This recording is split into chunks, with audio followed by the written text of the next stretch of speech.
C'était du rocher frappé en Horeb qu'avait jailli pour la première fois le torrent limpide qui rafraîchit Israël dans le désert.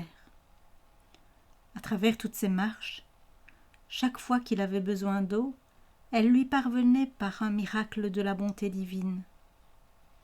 Ce n'était pas celle d'Horeb qui continuait de couler. Où qu'il se trouvât, quand elle devenait nécessaire, elle s'échappait tout à coup des crevasses d'un rocher voisin du campement.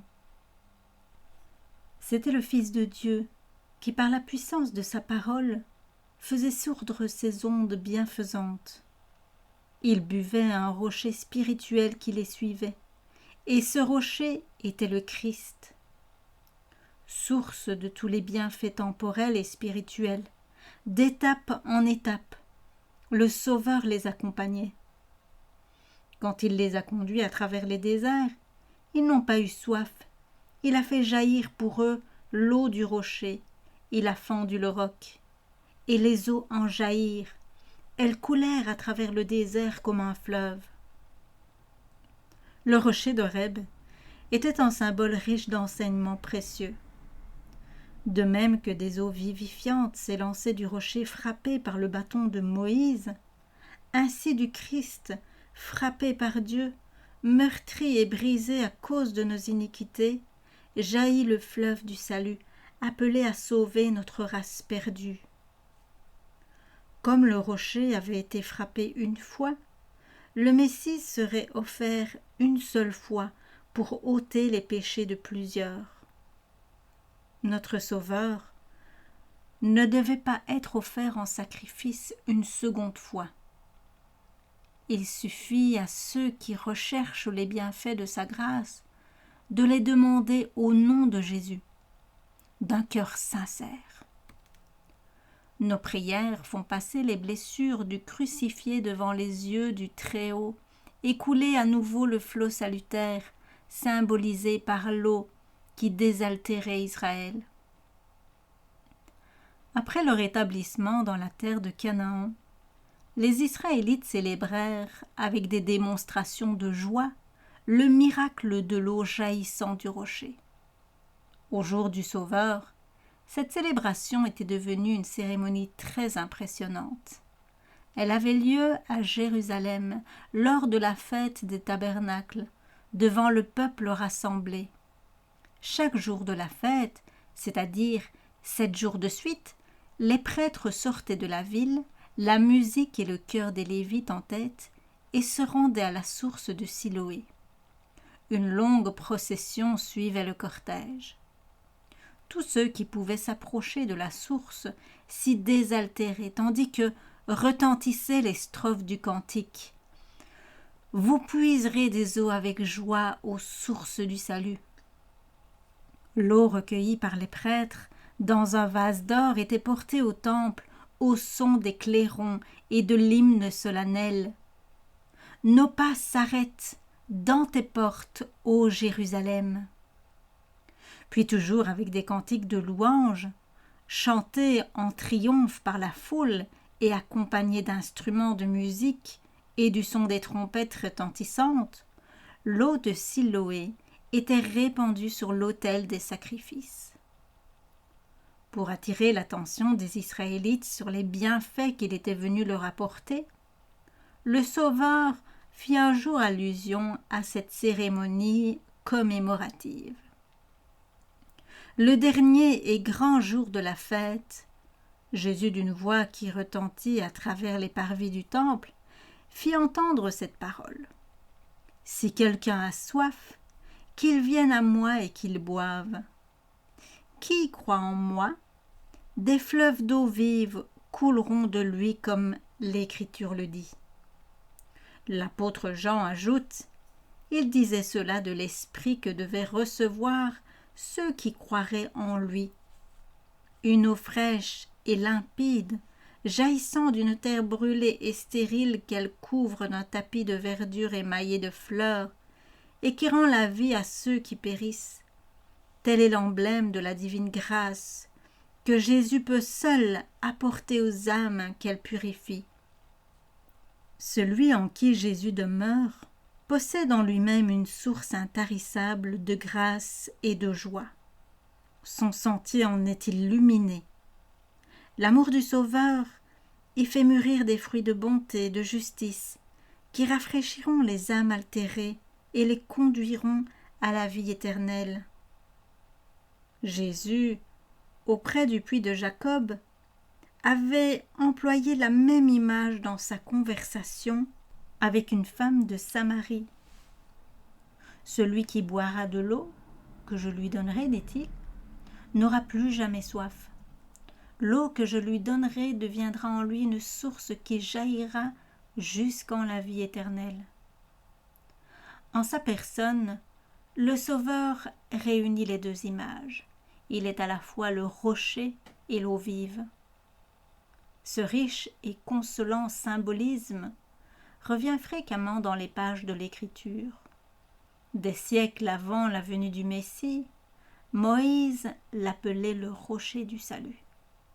Le psalmiste le désignait par ces métaphores.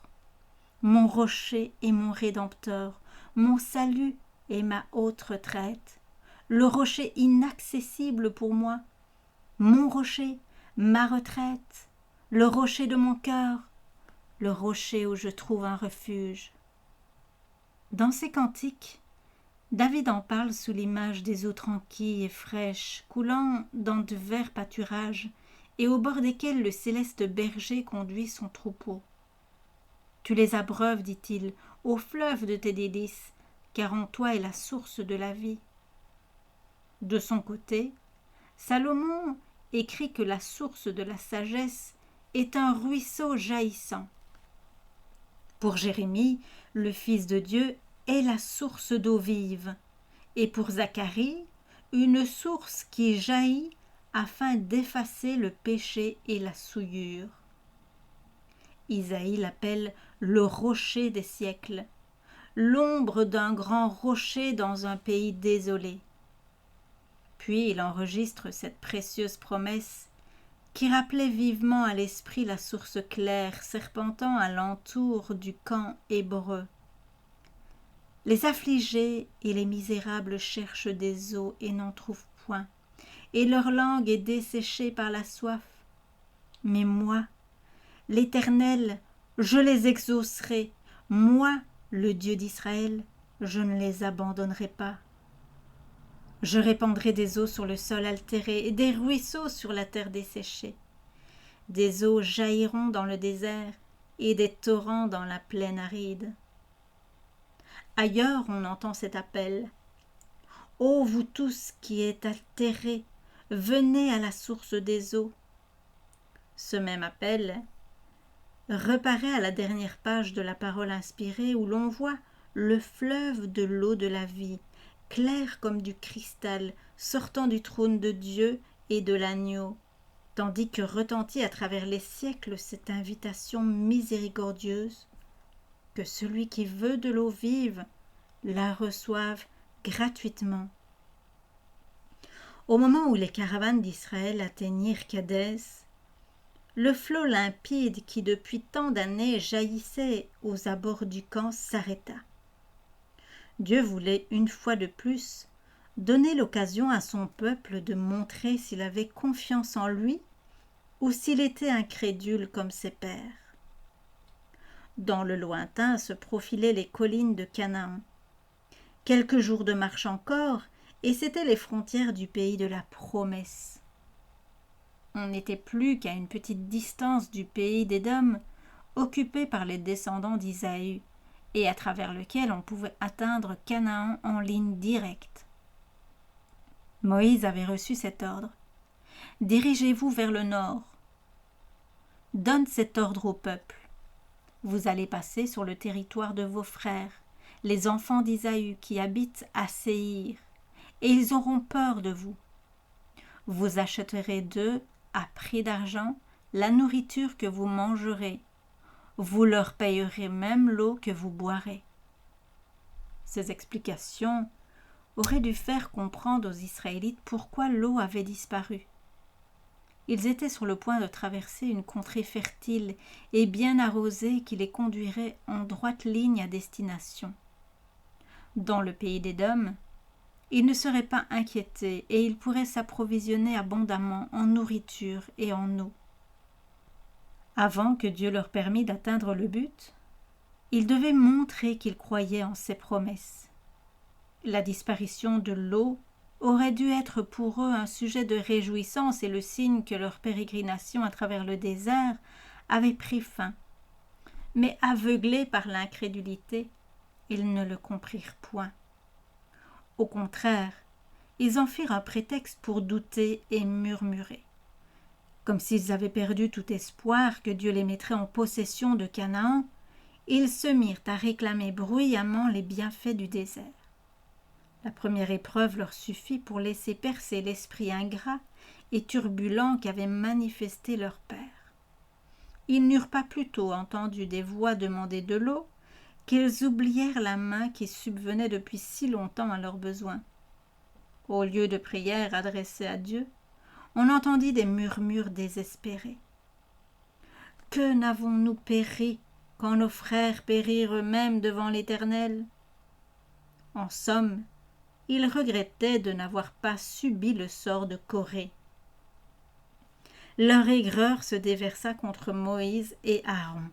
« Pourquoi avez-vous fait venir l'assemblée de l'Éternel dans ce désert pour nous y laisser mourir, nous et notre bétail?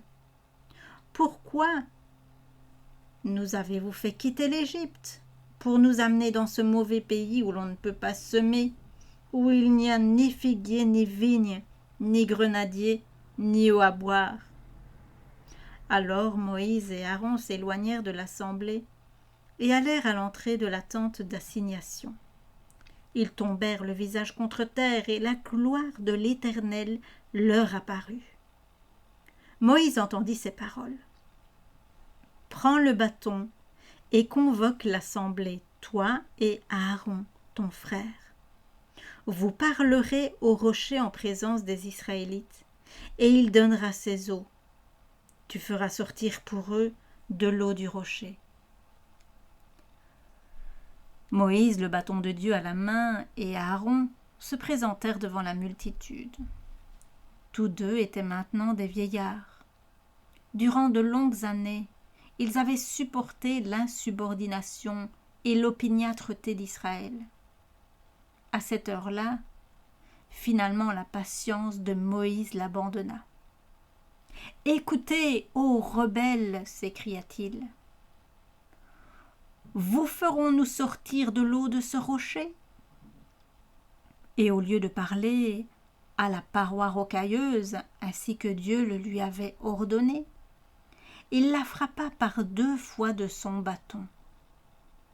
L'eau jaillit avec abondance du rocher, et la foule se désaltéra. Mais une grave faute avait été commise. Moïse avait parlé avec irritation, plutôt qu'une sainte indignation causée par l'ingratitude et le mépris du peuple envers Dieu. Le ton de ses paroles avait manifesté un accès de colère toute humaine. « Écoutez, ô rebelles !» avait-il dit.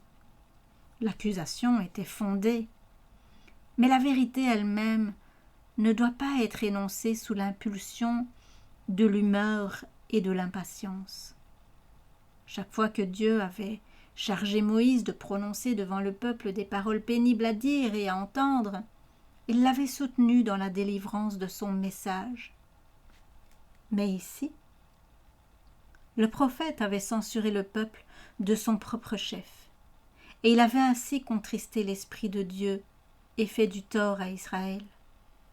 Il avait manqué de patience et de calme, et le peuple en profita pour se demander si dans le passé il avait été dirigé par Dieu. Pour excuser ses propres péchés, il en vint à se demander si la conduite de Moïse, aussi bien que la sienne, n'était pas exempte de blâme. On avait enfin trouvé un prétexte pour repousser toutes les censures que Dieu prononça par l'intermédiaire de son serviteur. En demandant « Vous ferons-nous sortir de l'eau de ce rocher ?» Moïse manqua de confiance en Dieu et laissa entendre qu'il ne ferait pas ce qu'il avait promis. Aussi Dieu dit-il à Moïse et à Aaron, « Vous n'avez pas cru en moi de manière à me sanctifier aux yeux des enfants d'Israël. » Au moment où l'eau avait fait défaut, en effet leur foi avait été ébranlée par les murmures du peuple. La première génération fut condamnée à périr dans le désert à cause de son incrédulité. Et maintenant la même disposition reparaissait chez leurs enfants. Ces derniers vont-ils subir le même sort? Telles étaient les réflexions de Moïse et d'Aaron. Las et découragé, il ne fit rien pour enrayer le courant du sentiment populaire. S'ils avaient eux-mêmes manifesté une foi inébranlable en Dieu, ils auraient pu, par des paroles d'encouragement, aider le peuple à surmonter l'épreuve. En exerçant d'une façon prompte et énergique l'autorité dont ils étaient investis, ils auraient pu arrêter les récriminations. Avant de réclamer le secours de Dieu, leur devoir était de faire tout ce qui dépendait d'eux pour remédier à la situation. Que de maux auraient été évités si les murmures à Kadès avaient été réprimés. Par son acte inconsidéré, Moïse, en outre, annulait un enseignement que Dieu se proposait de donner. Le rocher, qui tout au début devait être frappé une fois seulement, symbolisait le Messie qui serait immolé une seule fois. La seconde fois, il aurait suffi de parler au rocher, tout comme il nous suffit aujourd'hui de demander à Dieu ses bienfaits au nom de Jésus. En frappant le rocher une seconde fois, Moïse défigurait ce bel emblème. Il y avait plus encore. Moïse et Aaron s'étaient arrogé un pouvoir qui n'appartient qu'à Dieu. L'intervention divine donna à cette circonstance une solennité extraordinaire, et les conducteurs d'Israël auraient dû en profiter pour inculquer au peuple une haute idée de la majesté, de la puissance et de la bonté divine. Quand ils s'étaient écriés avec colère, « Vous ferons-nous sortir de l'eau de ce rocher ?» Bien que sujets eux-mêmes aux défaillances et aux infirmités humaines, ils s'étaient mis à la place de Dieu. Lassé par les continuels murmures et les révoltes du peuple, Moïse perdit de vue son tout-puissant soutien. Privé de la force divine, un seul instant suffit pour entacher sa carrière d'une faiblesse humaine. L'homme qui aurait pu rester pur, ferme et désintéressé jusqu'à la fin de sa vie, avait finalement essuyé une défaite. Dieu qui devait être magnifié et exalté était déshonoré devant la congrégation. Cette fois-ci, l'Éternel ne prononça aucun jugement contre ceux qui provoquèrent si souvent Moïse et Aaron. La répréhension divine tomba tout entière sur ces derniers. En donnant l'impression que le murmure du peuple était dirigé contre eux et non contre Dieu, ses représentants attitrés ne l'honorèrent pas. C'était en pensant à eux-mêmes, en cherchant de la sympathie personnellement qu'ils tombèrent inconsciemment dans cette faute et négligèrent de montrer au peuple toute son indignité envers Dieu. Aussi ne furent-ils pas coupables de péchés délibérés et volontaires. Ils succombèrent à une tentation soudaine. La censure divine, qui fut immédiatement prononcée, fut amère et très humiliante. L'Éternel dit ensuite à Moïse et à Aaron, « Puisque vous n'avez pas cru en moi de manière à me sanctifier aux yeux du peuple d'Israël, vous ne conduirez pas cette assemblée dans le pays que je lui ai donné. » Comme l'Israël rebelle, les deux frères devaient mourir avant la traversée du Jourdain. Si sous la censure divine, ils avaient manifesté de l'humeur, leur culpabilité aurait été beaucoup plus grande. Mais leur repentir fut immédiat et profond, et Dieu accepta leur contrition, sans pouvoir cependant leur en remettre la peine à cause de l'exemple donné à Israël. Sans rien cacher, Moïse annonça au peuple que n'ayant pas glorifié l'Éternel, il allait être déchargé du soin de les conduire au pays promis.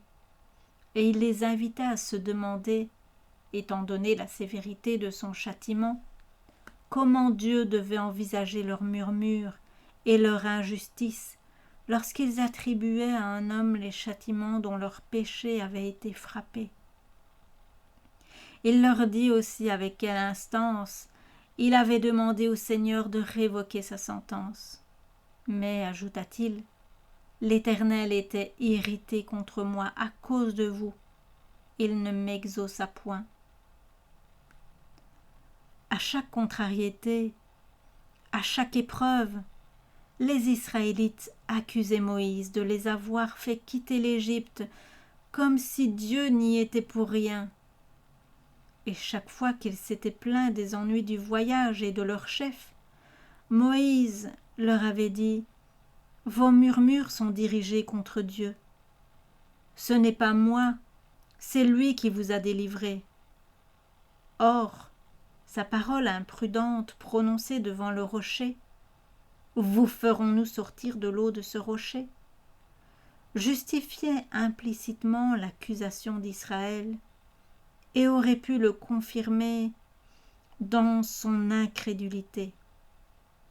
C'était pour effacer à jamais cette impression de leur esprit que Moïse n'entra pas dans la terre promise. Ce fait prouvait d'une façon incontestable que leur chef n'était pas Moïse, mais bien l'ange puissant dont Dieu avait dit « Je vais envoyer un ange devant toi pour te protéger en chemin et pour t'introduire dans le lieu que je t'ai préparé. Prends garde à toi-même quand tu seras en sa présence et écoute sa voix, parce que mon nom est en lui. » « L'Éternel fut irrité contre moi à cause de vous, » avait dit Moïse. Lorsqu'il commit sa faute, les yeux de tout Israël étaient dirigés sur lui. Son péché rejaillit sur celui qu'il avait choisi comme conducteur de son peuple. Si Dieu avait fait bon marché d'une faute connue de tous, le peuple aurait conclu que chez les hommes haut placés et dans des circonstances extrêmement irritantes, le manque de foi et l'impatience peuvent être excusés. Mais quand on a appris que pour ce seul péché, Moïse et Aaron allaient être exclus de Canaan, on comprit que Dieu ne fait pas exception de personne et qu'il punira sûrement les transgresseurs de sa loi. L'histoire d'Israël a été écrite pour servir d'instruction et d'enseignement à toutes les générations futures. Il fallait montrer aux hommes de tous les temps que le Dieu du ciel est un juge impartial qui, en aucun cas, ne justifie le péché. Peu de personnes ont une juste conception de l'horreur qu'il faut en avoir. Les hommes s'imaginent que Dieu est trop bon pour punir. L'histoire biblique démontre, au contraire, que la bonté et l'amour de Dieu l'obligent à le traiter comme un mal fatal à la paix et au bonheur de l'univers. L'intégrité et la fidélité d'un Moïse ne purent le dispenser du châtiment de sa faute. Au peuple, Dieu avait pardonné de plus grands péchés, mais il ne pouvait user de la même indulgence envers ses conducteurs. Il honora Moïse plus qu'aucun autre homme sur la terre. Il lui révéla sa gloire et par son moyen communiqua ses lois à Israël. Les lumières du prophète, ses connaissances, ses honneurs aggravaient son péché. Aucune fidélité passée ne peut expier un acte coupable. La responsabilité et la culpabilité d'un homme se mesurent aux connaissances et aux privilèges qui lui ont été accordés. À vues humaines, la faute de Moïse n'était qu'une bagatelle, une faiblesse très fréquente chez les humains. Il prononça des paroles imprudentes, dit le psalmiste. On peut en conclure que si Dieu châtia sévèrement cette faute de son serviteur le plus fidèle et le plus honoré, il ne l'excusera pas chez d'autres. L'orgueil et la disposition à censurer nos frères déplaisent au Seigneur. Ceux qui se laissent envahir par ces sentiments encouragent les sceptiques. Plus la position d'un homme est élevée, plus vaste est son influence et plus impératif aussi son devoir de cultiver la patience et l'humilité. Satan triomphe quand il réussit à pousser les enfants de Dieu, notamment les hommes qui occupent des hautes positions dans l'Église, à s'attribuer la gloire qui n'appartient qu'au Très-Haut. C'est par là que Satan est tombé, et c'est par là qu'il réussit le mieux à perdre les hommes. Il n'est pas de bienfait, pas de tentation dont Satan ne s'empare, si nous lui donnons prise, pour cribler et ruiner notre âme. Aussi est-ce pour nous mettre sur nos gardes que Dieu nous donne tant d'avertissements contre l'orgueil. Il n'est pas une inclination de notre nature, pas une faculté de notre esprit, pas une impulsion de notre cœur qui n'ait besoin à chaque instant d'être placé sous la direction de l'Esprit de Dieu. Quelles que soient les lumières spirituelles dont on jouisse, à quelque degré de la faveur et de la bénédiction divine qu'on soit parvenu, et quelles que soient les épreuves qui surviennent, Satan s'en empare pour nous harceler, nous tenter et nous faire tomber si nous lui offrons la moindre occasion. Il est donc indispensable de marcher avec humilité devant Dieu et de lui demander avec foi de diriger chacune de nos pensées, de dominer chacune de nos impulsions. Tous ceux qui professent la religion de Jésus-Christ sont tenus de la façon la plus sacrée à être calmes et à garder leur sang-froid au milieu des circonstances les plus critiques. Les charges qui reposaient sur Moïse étaient lourdes et nombreuses. Peu d'hommes seront jamais éprouvés aussi durement que lui, et cependant il n'en fut pas tenu compte pour l'excuser. Dieu a largement pourvu aux besoins de ses enfants, et s'ils s'appuient sur lui, ils ne seront jamais le jouet des circonstances. Sans doute, Satan nous attaque sur nos points faibles, mais ce n'est pas une raison pour être vaincu. Les tentations les plus sévères ne justifient pas le péché, quelque pression qu'elles exercent sur nous. Si nous cédons, celui-ci est notre fait. Ni la terre, ni l'enfer n'ont le pouvoir de forcer quelqu'un à succomber.